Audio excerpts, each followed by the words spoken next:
Kabajamtoota hordoftoota sagantaa miidiyaa keenyaa kun qophii FNM Fact News Miidiyaati. Kan qophii kana qabadhee isin dhiyaadhu ani Taaddasa Lammaa North Dakota irraayi.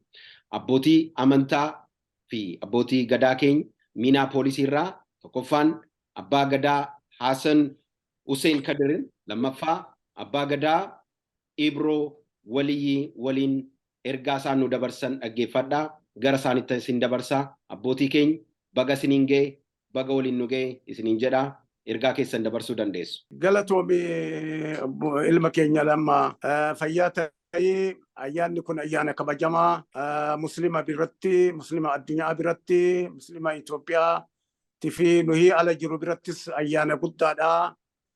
Ka araara Rabbi ittiin kajeellu, ka Rabbiif bullu, ka Rabbiif jennee soomnu, ka cubbuu keenya ittiin nu haadhiisuuf Rabbiin itti gabbarru.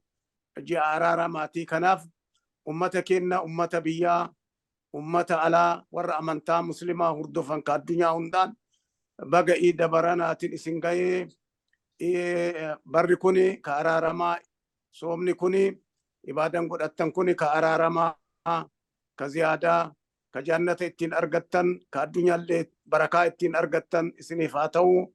Kan baroota hedduu isinirra naanna'u, nurra naanna'u, warra bara hedduu isiniin jedhaa nu jiraadhaa.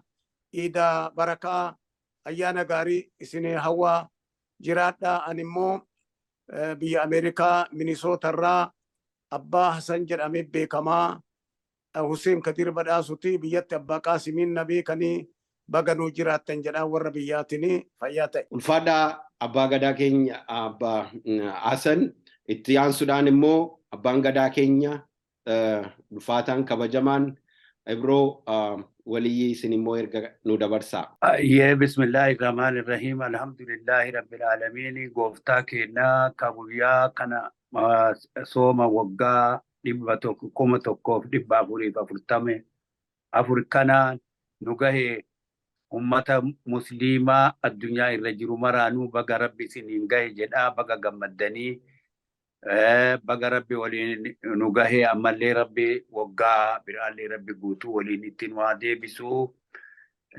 Soomni keenya ka argataa, ka barakaa, ka bara jijjiirraa, ka nagahaa, ka bilisummaa Rabbi nu haa godhu. Biyya teenyallee Rabbi nagaa haa godhu. Ummanni keenya ka biyya keessa jirtan, ka biyya alaa keessa jirtanii baga sooma kanaan isin gahe.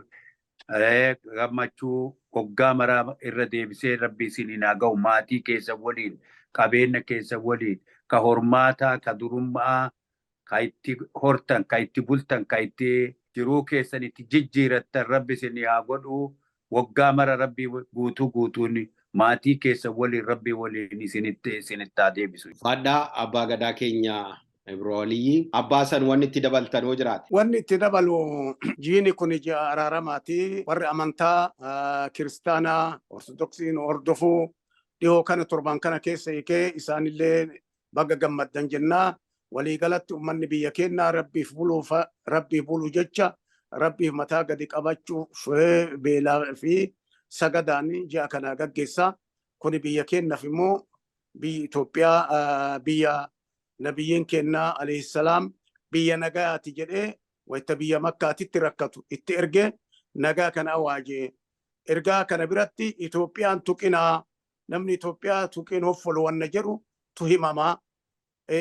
Itoophiyaan kabajamtuu ilmi namaa nagaan walta'iin keessa jiraatu. Kanaaf ani ergaan dabarsu biyya keenyatti wanni tokko tokko yoo dhaga'amnutti dhagamaa. Nafsiin namaa ulfinna qabdii qisaasamuun qabdu. Qabeenyi namaa qisaasamuun qabu. Ilmi namaa yeroo gabaabaa lafa tanarra taa'aa. Abbaan keenya Aadamii fi Hawwaa achirraa dhalannee ilma namaati. Ilma namaa ta'uun kabajamuu qaba. Inni qofti gaadha ilma namaa ta'u. Kanaaf immoo biyya tokko jiraatuun immoo ollummaa fidaa, jaalala fidaa, wal baruu fidaa, waliin dalagatanii waliin jiraatuu fidaa. Kuni ta'ee biyya kiyyaa kadhaamu jabaadhaa waltiisaa, ollaa keessan tiisaa. Rabbi ollaa jaalata. Afaan nama tuquun, sanyii namaa tuquun, eenyummaa namaa tuquun dhoowwadha. Ilmi namaa kabajaa qaba.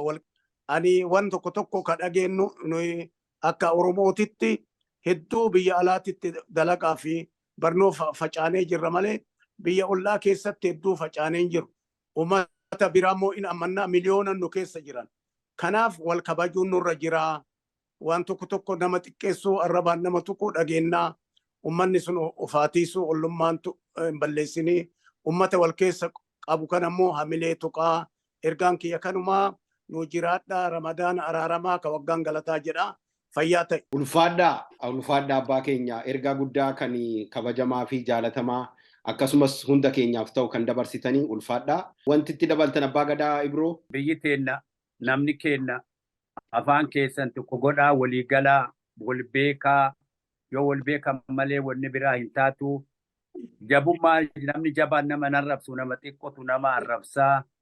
Ummanni keenna kanallee ilaalinaati akkuma durii biyya keenna horattan akkuma qara durii sirna abbaa gadaatiin gadaan ummanni keenna nama bulchaa turetti ammataa turetti Oromoon akkasitti nama bulchaa ammallee haa ta'uti nu tuqaa jiranii tuqaa kana hin feenuu akka nu arrabsanillee hin feenuu nu nama hin tuqnu biyya teenna biyya jaalannaa saba jaalannaa nama nu keessa jiraatullee ollaa keenna sabaaf sablammii illee jaalannaa ammoo namni tokko yoo si tuqee jedhe yoo namicha tuumammaa katti waa jedhe si kabajjinee jennaan kabajjamuu didde namichatu bisbis jennaani si kabajjamuu didde bisbis simaa jedheen jedhani.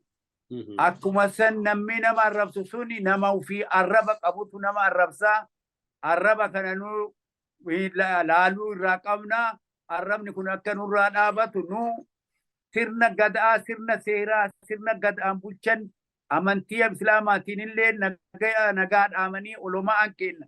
Bakka maratti dhaabatee nagaa dubbataa, nagaa buusaa islaamummaan nagaa islaamummaan kan dhaabatteef nagaa irratti dhaabattee waan nagaa malee hin dubbatan haqa namaa hin tuqan, daarii namaa hin tuqan, daariin kabajamtu, namni kabajama, ruhiin namaa ammoo kabajamtu, ilmi namaa uumamatti rabbii wal qixxeessee nu uumee jira. Eenyullee eenyuun hin taruu nu nama tarra jennee dhaadataa hin jirru. Warri nutti dhaadatan adabadhaa, afaan keessan nurraa qabadhaa. Urgeen addunyaan urgee duriisan hin jirtu. Bakki addunyaan jirtu bakka birii. Addunyaan bakka biraa jirti. Addunyaan guddattee jirti. Isin biyya faranjii illee dhattanii guddina argataa hin jedhu waan guddattan natti hin fakkaanne. Keessattuu warri biyya kana teettanii nama arrabsitan sunniin ka saba nama arrabsitan ka nama xiqqeessitan ka isin warra akkasiiti namaan jettan sun ammarraa nurraa dhaabaa waa beektan seenaa qara homaayyuu hin beektanii jedhaan kanuma isinitti dabarfadhaa. Akkuma isin jettan wal kabajuun, wal jaalachuun, waliin jiraachuun aadaa keenya kun kan rabbi nuu kennu nagaan jiraadhaa lafa kanarratti wal kabajaa namni tokko adiis, gurraachas, diimas waanuma fee haa ta'u, hiyyeessas, dureessas haa ta'u lafa kanarratti amma jirutti wal kabajee wal jaalatee waliin jiraachuu qaba. Amma wanti argamaa jiru kuni namoonni gaa yaadni isaanii aan walqixxummaan barbaanne kan walqixxummaan gadaantummaa isaanitti fakkaatu gaa garagaraa dabarsuu. Gaa ayyaana kanarraa ammoo nuti nagaatti lallabna. Nageenyi waa hundaaf gaariidha. Nageenyi misooma, nageenyi jaalala, nageenyi tokkummaa fida, nageenyi waa hunda lafa kanarratti fida. Bineensa nama hin jedhu waan ta'eef jechuudha. Mee asumaan waan tokko ani isiniin jedhu. Wayita soomana keessaa kana uummanni maal gochuu qaba? Maal godhee ture soomana keessatti? Soomanaan booda akkamitti itti fufuu qabaata kan jedhu kana asuma mee ergaa naa dabarsaa. Sooma keessa gaafni guyyaa in sooma galgala eegaaduun dhiitee lulluqatanii nyaatanii soomanii eegasii deemanii taraawiya jedhama taraawiya salaatanii rabbiin kadhatanii ummataaf kadhatanii ummata ofiitiif nama addunyaa irra jiru kana maraaf walqixxummaan jireenya waan rabbiin lafatti uume maraaf waaqa kadhatanii rabbiin kadhatanii eegasii halkan qixxee gara manaa galanii deebanii ammallee soomatti deebanii guyyaa sooma oolanii salaata ofii sa'aatii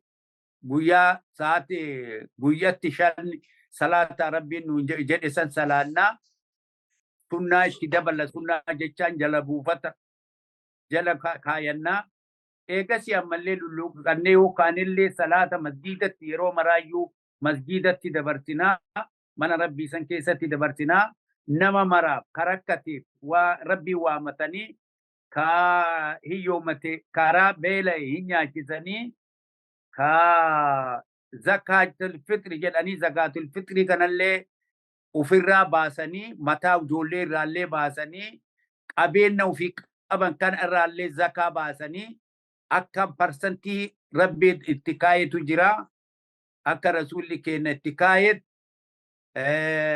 parsantii 100 keessa hagana baasa akka isaan jedhisanitti parsantii sanii namni waan qabu irraa horii hiyyeessaaf kenna ammallee deebee zakaatul fitr mataa ofii irraa ruhii ofii irraa waan sooma jalaa dhidhatu waan jalaa bubbuuf waan saniifis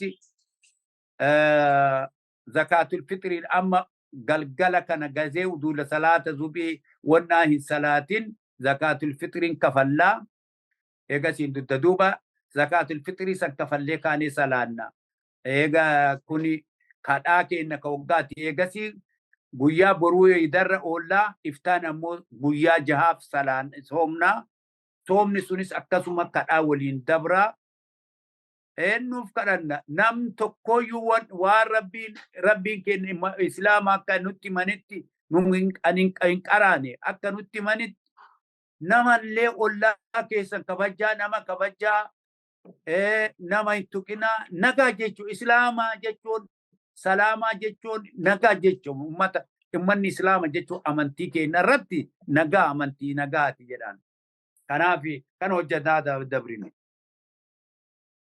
Ulfaadhaa abbaa gadaa keenya Ibroo Waliyyi ergaa bareedaa kan lubbuu namaatiif ta'u jireenya namaatiif ta'u dabarsitan ulfina siniif qabna umurii dheeraa sin hawwina.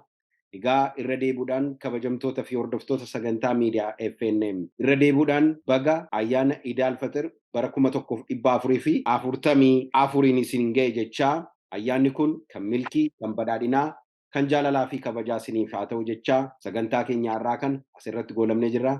Ayyaana gaarii Eid Mubaarak.